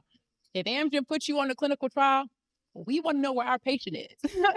You belong to your doctor, but you also kind of belong to us, right? Because we want to know how you're doing on this drug. There's less ability for you to fall through the cracks on a clinical trial because we're always inquiring about each and every single patient. This is the one people like. In the event that you get enrolled in a clinical trial, it may be some, if not all, the costs can be covered by your clinical trial. I always tell people, do not think about expenses when it comes to clinical trial. Oh, I can't get to the doctor's office, so I'm not right for a clinical trial. I'm telling you right now, you call up at Amgen and ask us, present that to us, we will find a way. And I'd be hard-pressed to find any type of biotech company that wouldn't find a way to make sure that you are safely enrolled on a study. So some possible risk of, if I talk about the benefits, I have to talk about the risks. As I mentioned, we may not know all the side effects yet, so we may find a side effect on the trial. If we find a side effect on the trial, we again weigh the benefits or the risk. A side effect could be as simple as a cough that you have in the morning, or it could be more severe. But if it's something that's a change from your baseline, we call it a side effect. So, but I want you to know there's different levels of side effects. The new treatment is not guaranteed to work for you. And I think that's the most difficult thing I tell people. The medication is new, but nobody can guarantee. We hope it works. We've done the science to show that it works. But if your cancer is too aggressive or it's too far gone, there's a chance it won't work. And you may need to have more doctor's visits or testing, will require more travel, but that could be a good and bad thing. And if you take, this is the one I really want to harp on this. We have a situation where you will go on the clinical trial and you may go to drug A, which is the new drug, or drug B, which is the old drug. And I have had situations where people were really upset that they went to the old drug. I want to clarify, it is not bad if you get on a clinical trial and you don't get the new drug, because you would have got the old drug anyway if you hadn't got on the clinical trial. And a lot of clinical trials are doing is they have made a pathway. If you get the old drug, if you fail that old drug, there's sometimes a way to get on the new drug inside that same clinical trial. And so that's the way they design a lot of clinical trials. So it's the patients are more happier about being on the clinical trial, and they don't feel as if they lost the access to a new drug. And really, there's a word we use, equipoise. It's fair to the patient that if you were on our trial and that you got the standard of care and it didn't work, that we give you access to the new drug. Next slide. Got one more? Okay. How can you participate in the clinical trial? Come find me after the talk. Next slide. Okay. And like I said, I keep pushing this safety. This is just for small cell lung cancer. Look how many trials Amgen has for small cell lung cancer. For small cell lung cancer, what is it? 7 trials. You see what I'm saying about safety, not a guinea pig, efficacy. If you take nothing else from me today, besides that I'm from Houston, please take that clinical trials are not bad. Don't let anybody feed you that. You just have to make sure that clinical trials are for you, and if you're qualified and if it fits into what you are looking for in your treatment progress. I want to push, talk to your patients, talk to yourselves, talk to your family members, talk to your doctor, advocate for yourselves, please, in the doctor's office. If you feel like your doctor isn't listening to you, get a new doctor. And just keep abreast of your situation. Know your situation, know your cancer, know your diagnosis. Please, God, know what medication you're on. And that should be sufficient as you go down your cancer pathway. Thanks, guys. Thank you very much, Dr. Obiazor. I'll remind you again, on your pre-survey, there's one page. If you flip the page over, is the post-program survey. So there's the pre-program and then there's the post-program survey. That was great. But the real question comes up, what do you do if you get a diagnosis that you have cancer? Where do you go? What do you do? Who do you see? And though I'm a physician, you've heard from docs, we ain't the most important person. Our next person is going to come up here and tell you, if she doesn't tell you, you'll learn by the end of this that she is the most important person in making sure that you get the right care. Our next speaker is going to be Ms. Cassandra Green. Ms. Green is currently the president of the Houston chapter of Oncology Nursing Society, and she is an oncology certified nurse and is currently an oncology nurse navigator at Houston Methodist Hospital here in Houston. She's going to talk about patient navigation with small cell lung cancer patient and care and support for those patients. Ms. Green, thank you. Thank you. Welcome, everybody. How are you? So I want to point out a couple things when we talk about disparities. There are over 40,000 oncology nurses in the United States, and only 11% are Black. So I want you to let that sink in, and how many of us are taking care of African-American patients, Black patients in our thing. So I want to thank everyone for being here today, because I am an oncology nurse navigator. I do work for Houston Methodist, and I can tell you that you're very lucky by being in Houston, because every single hospital system in Houston has nurse navigators. That is not a privilege or an advantage that hospitals around the country have. So that is an advantage for you first and foremost. So let me say, great to be in Houston. I am a native Houstonian, born and raised.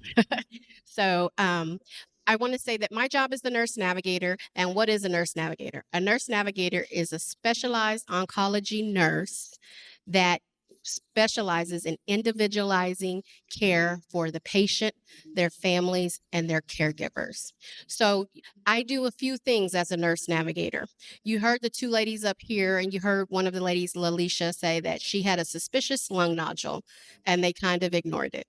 Part of my job, my poor husband has to hear about it, he's sitting right there, is every day I review imaging that comes into me that has anything suspicious on it. If the patient was seen in the ED, the patient was an inpatient, the patient had an outpatient CT scan, I personally read every single report and look at those images and say, hey, who's your PCP if they don't have one listed in the chart? If they have one listed in the chart, I'm sending a message to them through the electronic medical record. I'm sending them a fax. Your patient has a suspicious nodule. You need to follow up. If I don't hear anything within 2 weeks, I'm calling that doctor's office again. After that 2 weeks, if I still have not heard anything, I'm calling the patient. Did you know you have a lung nodule? You need to go to the doctor. You need to tell them to follow it up. You need to look it up. And I can tell you the impact that that has. I had one patient who came into the ED with a lung nodule. I identified it. They had a pulmonologist. I let their pulmonologist know. So it happened on October 8th, I found it. October 15th, she biopsied it. October 20th, he was in my medical oncology office with stage 1 small cell cancer. And we found it, and all he had to have was surgery. And he's almost a year later, and he's doing great. So that is the power of having someone being your advocate. So I was his advocate, and he didn't even know I was his advocate before I ever met him. So he was really thankful once we met in person. As your oncology nurse navigator, my main job is to address any barriers to care that you have. So that could be anything that's going to keep you from starting, continuing, or completing your cancer care. As soon as you get that cancer diagnosis, 99% of the doctors at Methodist are calling me and saying, hey, my patient has cancer, Cassandra. Get them in to see the doctor. I'm making a phone call to the patient. Hello, I'm Cassandra. I'm going to be your personalized nurse navigator. I'm going to get you in to see the doctor. So now I'm just going to let you know what's going to happen. The medical oncologist office is going to call you. The radiation oncologist office is going to call you. And the surgical oncologist office is going to call you. And if they don't call you by tomorrow, you call me. This is the number to my desk, and I will make sure that they call you. And so you're going to know what's going to happen. And the main thing I tell my patients I tell them, I'm going to meet you at one of those appointments face to face for the first time. And then I give them a cancer binder. And inside their cancer binder has every single number to every single physician that they're going to see on this journey, including my office number, because they're going to get my office number on the business card. My business card is going to be stapled in there. I'm going to have a whole packet of information about how to manage their side effects, how to do their diet, and I'm going to have a whole packet in there about their particular disease. You have lung cancer, it's a lung cancer packet. If it's a different cancer, I'm putting a packet in there. And I tell them, if you have any questions or concerns, you don't need to call anybody but me. Don't need to call anyone but me. There is nothing more frustrating as a cancer patient than to have to call the medical oncologist office and the radiation oncologist office, and I can't get the answer that I need. So if you just contact me, I can get the answer you need because I'm saving you the headache and I'm saving the stress. I'm taking that off your plate, and I can give you the answer. And I tell them that 95% of the time, the question you're going to ask, I know the answer, and I don't even need to reach out to the office because I've been doing this a long time and I know how they all operate. So I am there to be their advocate. And one of the things I tell them when I consult is that I am here to be your advocate. I do not work for the physicians. I work for the hospital. The hospital hired me to work for you. And so if you feel like you're not being heard, your voice is not being heard, you don't agree with the treatment that the physician is saying, or you don't want treatment, even though I'm recommending that you get treatment, I can go have those conversations with the physician. And I had them tell me, oh, well, the doctor's going to get so mad at you. And I always tell them, yes, they're going to get mad at me. But you know what? In about 10 minutes, they're going to need me to help them with another patient, and they get over it very, very quickly. So it doesn't last very long. It doesn't last very long. And there are times when I get patients, we get such a good rapport together that the patient will call me and say, you know, Dr. So-and-so said I need to go on this treatment. Do you think that's correct? I said, well, if the doctor said it, that is correct. Well, I trust your opinion, though. I talk to you more. I understand that. And the other thing that I can provide to patients, which is a benefit that you don't get to see a lot of times, is I had one patient, because she had my office number, call me at 2 a.m. in the morning with a severe panic attack and left me like a 20-minute phone call. And when I came in the next morning, I listened to it and I called her. And I said, oh, Miss So-and-so, I listened to your message. I'm so sorry you're having a rough night. How can I help you? And she said, oh, Cassandra, thank you for calling back. I am 100% better because I knew I had a phone number that I could call and vent to. I didn't have to wake up my husband. I didn't have to wake up my kids. And I knew you would listen to the message, and I feel better. And I went straight to sleep after I got it off my chest. And that made my day. So I just want to say the beautiful thing about being an oncology nurse, and I am a certified oncology nurse. It was a path given to me because if you told me when I became a nurse that I was going to be in oncology, I was like, there's no way. I don't like oncology. People come to me, and when I say, oh, I'm an oncology nurse, and people give me that look, oh, really? Oh, that's so sad. How do you deal with that every day? The beauty of being an oncology nurse is that I get to see miracles every single day. And I get reminded of how good God is, right? Because I have those patients, I have lung cancer patients that have been with me for 5 years, and they're just coming every 3 weeks to come and get their immunotherapy, and they're still talking to me. How's your kids? How was your daughter's wedding? I get to know you. I am the one constant on your team. So I'm taking care of you before your diagnosis, during your diagnosis, and once you're completely done with your diagnosis, I'm taking care of you for up to 5 years after that. And so I'm there to help you bridge any gaps in that 5 years because a lot of patients, you do this treatment, it's a full-time job. Coming, getting chemo, coming to get radiation. And then all of a sudden, after 3 to 6 months, it's done. And the doctor's like, okay, I'll see you in 3 months. And the patient's like, well, wait a minute, what do I do? Like this has been like a job. Where do I go? That's where I'm here. I'm here to help that. So, when you get that diagnosis, if you have those kind of things, just think about that and just know that there's always someone working on you. Like I said, the effectiveness as a lung nodule program. I also review all lung cancer screenings, and I'm currently working on increasing lung cancer screenings. That's my doctorate project because I'll be done in a few weeks. So I'm actually calling primary care physician patients that are coming in for their annual wellness visits at one clinic that has 3 African-American physicians, 2 Indian physicians, and a Vietnamese physician. So very diverse clinic. And I'm calling their patients because they agreed and saying, hey, did you know you're eligible for lung cancer screening? You need to get screened. Ask your doctor tomorrow. And in the 2 weeks I've done it, I've signed up 12 people. So it can make an impact. And a lot of people say, I didn't even know. So when you think about the journey, when you're in Houston, y'all have the benefit. As soon as you hear that word cancer, say, okay, I need a navigator. Who's the navigator? Who do I need to talk to? Because that's my go-to person. So I want y'all to just kind of keep that in the back of your mind. We're here to advocate for you. We're here to work for you. So thank you. As I said, I'm a surgeon. We're big shots. We know it all. I used to think I was all that and then some. I'm coming to you. So I told you who's the most important person on the healthcare team. Dr. Fitzgerald, let's get you to come back up. And Dr. Obiazor, let's get you to come up on the panel too. We're going to take a few questions from the audience, and I'll come to if you raise your hand. But while you're coming on up, Dr. Obiazor, let's get you up there. No, you can't. I want you up there too.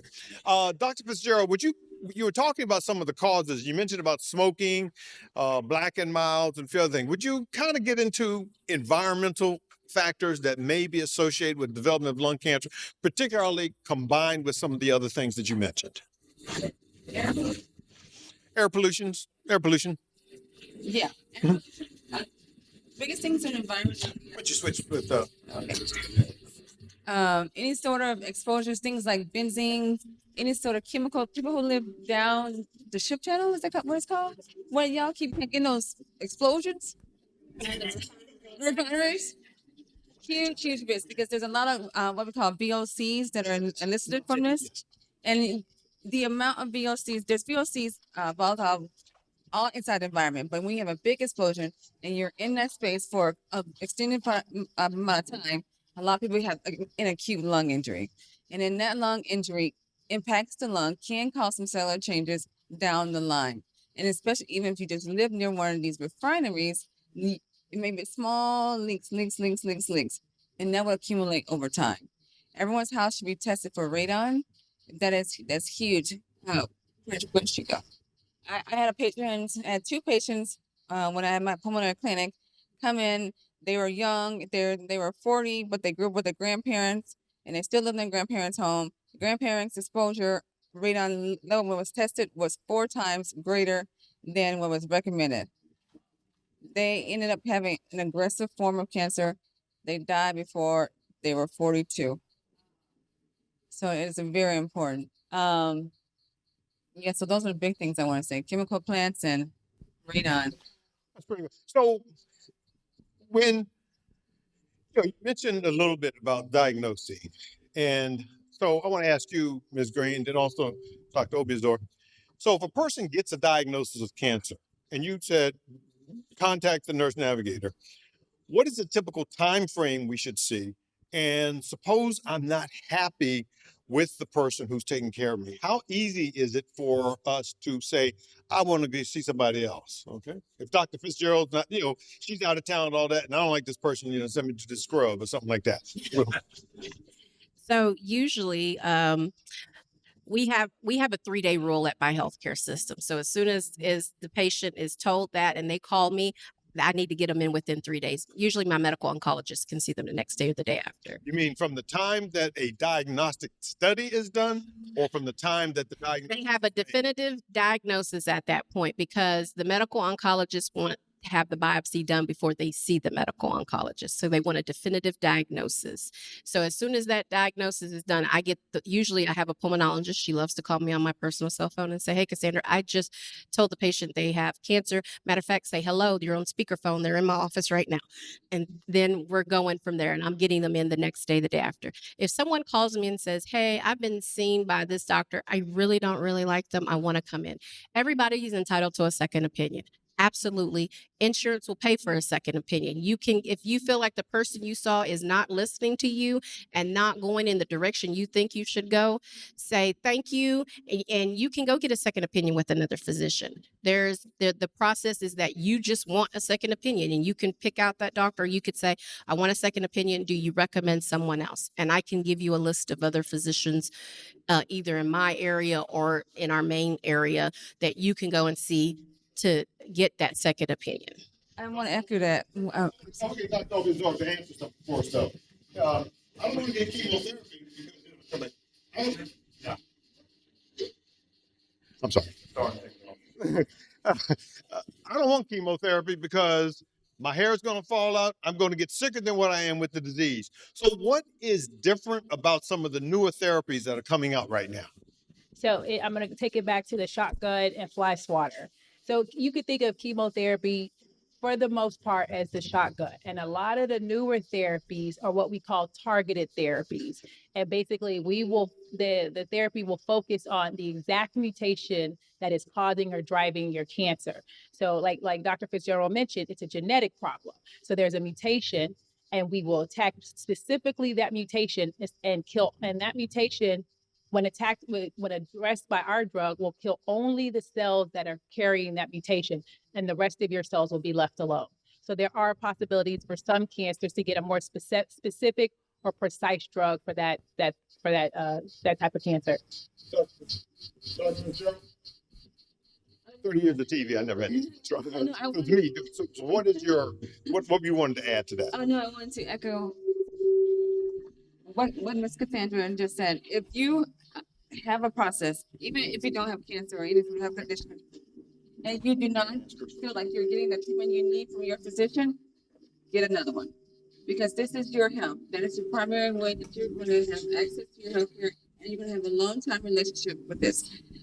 You're going to be living married to your physician. You don't want somebody that you don't want to go home to. So you want somebody that who can talk to you, who will listen to you, and that you guys can have a partnership with. It should not be like you do this, you do this, you do this. It's a partnership.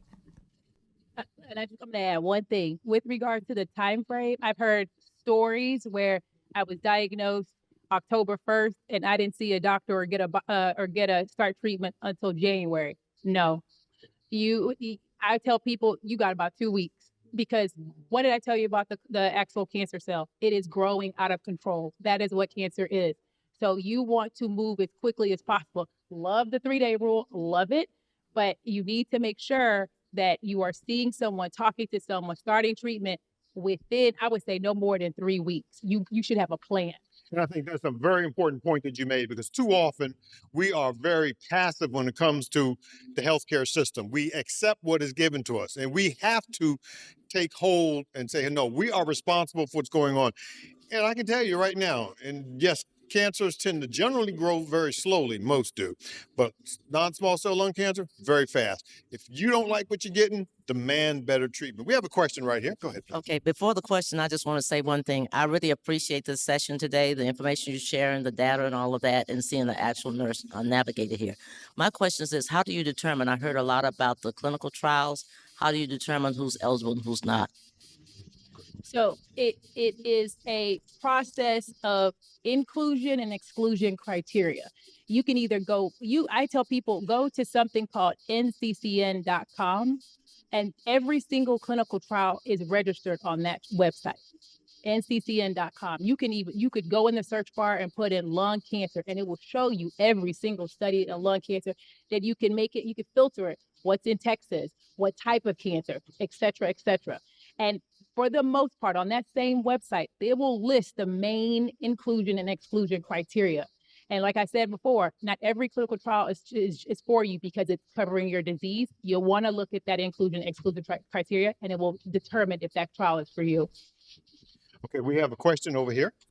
Okay, is it standard practice now to get all the targeted markers before you do? Yes, that should be standard. Absolutely. That should be first. Yes. Because I think we've run into first in my husband's situation, we were told, oh, there are plenty of clinical studies out there. He has the non-small cell. And then after, I guess they looked further, he had already had the biopsy. They got enough to do some, but then there were no targetable. They were able to do, I'm probably saying wrong, the PD-1, what it was. But PDL1. Yeah. And then there's like, no. And then if you go back in, because we know that biopsy is pretty invasive and robotic now, there's not enough time in between to wait. So you have the standard treatment in place. You learned. I'm so sorry about that. I'm so sorry about that. Yeah, and I will always say too, because patients ask me, like when I do call them, I say, we're going to do biomarker testing to look for a targetable. So you may not start treatment right away because we're going to see if we can target something, because we can give you you can have a different drug, and that's going to be on the medical oncologist once we get that back.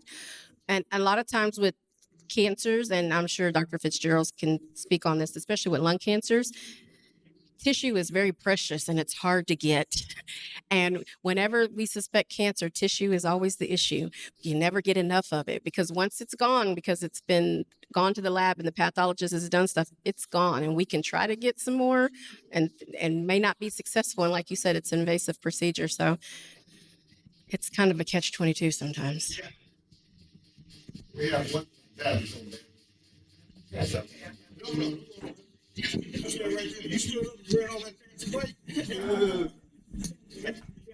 This is going to be our last question. And after this question, I want each of you to give us one take-home message that we should have. Go ahead, Matt. Thank you, sir. I often heard about the second smoker, being that's the non-smoker, but around people, individuals who smoke, is that a myth or is that a truth? That is the truth. You comment on, so primary is the person who is the smoker. What's the secondhand smoke and what is tertiary smoke? Third hand. Go ahead. Yeah, this is the third one too. So go ahead, tell us. So there's primary, secondary, and tertiary smoke. Either one of you. Wait, is the tertiary smoke a myth? No, ma'am. If she wanted to know about secondhand smoke, yes. I asked you also about tertiary because that's also a problem. Yeah, so tertiary, that's nothing else. But yes, secondhand smoke is a risk factor for development of lung disease. It's definitely a risk factor. Even secondhand asbestos exposure is a risk factor. So effectively, secondhand smoke, you're not a smoker, but that person who's living with you is a person who's smoking. So they're smoking, but they're breathing on you, and you're getting that smoke. That you're riding in the car, you're getting that second. Tertiary hand is where they're smoking, but it's in the curtains, it's on the furniture, and down on the rug. And if you got a little kid that's crawling around, they're also getting some of that. So that tends to go. Okay, so let's say it again. Yeah. Yes, ma'am. You're not even a smoker, but the person you're around who is a smoker is passing. Yes, ma'am. Then they're smoking. Let's have the take-home points. Start with you, Ms. Green. Work our way across.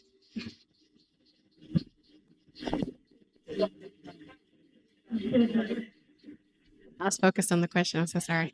Take home point. Be your own advocate, but also know, because you are very, very blessed to be in one of the biggest medical centers in the world, that you have access to a lot of clinical trials.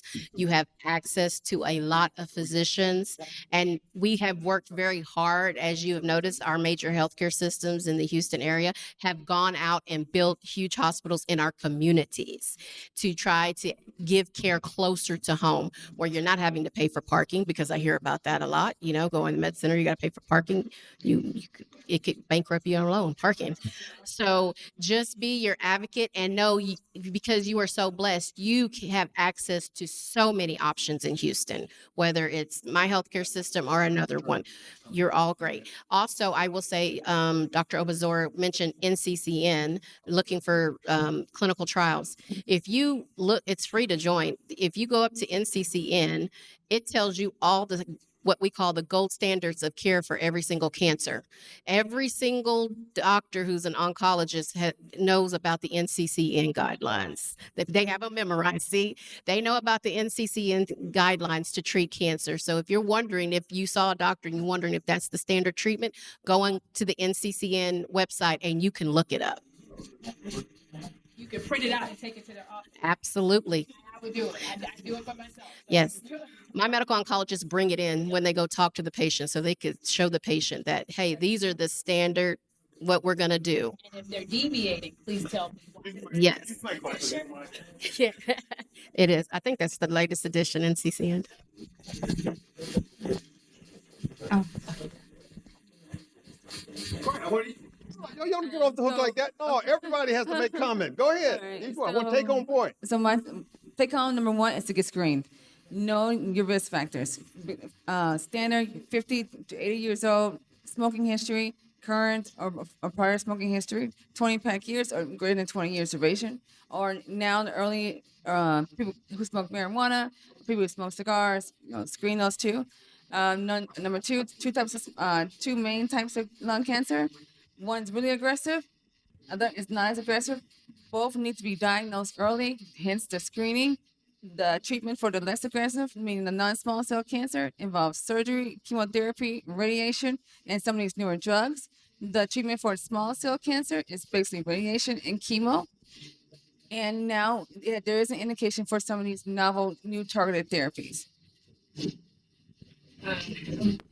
So I'll just leave. I spoke to you guys for 20 minutes, so you know what my take home point is. Clinical trials. You guys are not guinea pigs. The people on the clinical trials are not guinea pigs. They are as safe as they can be. And there's a governing body that oversees the effectiveness and the safety of clinical trials. We want the new drugs to be representative of the population.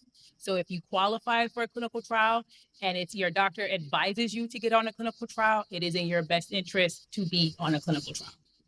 Please, let's give a hand to our panelists and to our speakers. Before we turn everything back over to Sister Tanya Dixon, we have two other things we want to do. Number one, please, if you haven't finished filling out your post-survey now, please do and turn those over to us. And I will turn things over to Mildred Pierre, and then she'll take it from here. Good afternoon, everyone. Wasn't this refreshing? Good. I learned a lot today. And I thank you all for your time and your patience. This collaboration with the Community of Faith Church, Amgen, Heal Collaborative. I am the regional director and also the project lead. I had the pleasure of working with your ministry and Amgen to bring this program together. However, there were so much people in the background that helped put this together, and I just wanted to acknowledge some of them. Okay?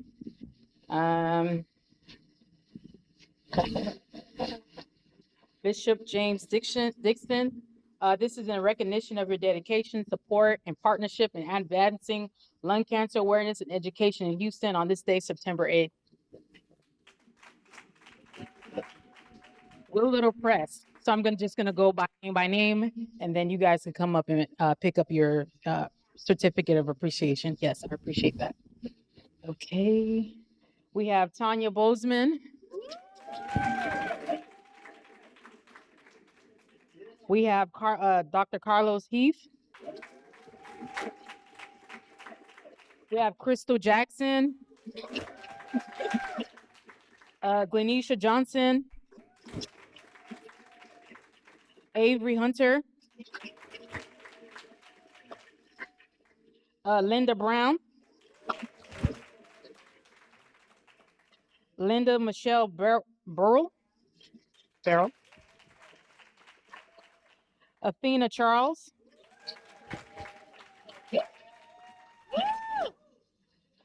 Jocelyn Dunham. Lizanne Mutin. Suzanne, that's it, Suzanne. Okay, sorry. Ida Armstrong. I believe she's the one that did all the decorations. Thank you so much. Beautiful. Calandria Dixon. Wanda Hobbs Johnson. Madison Murphy. Joseph Bering. Dale Hughes. And last, Pam Wilson. Thank you all so much.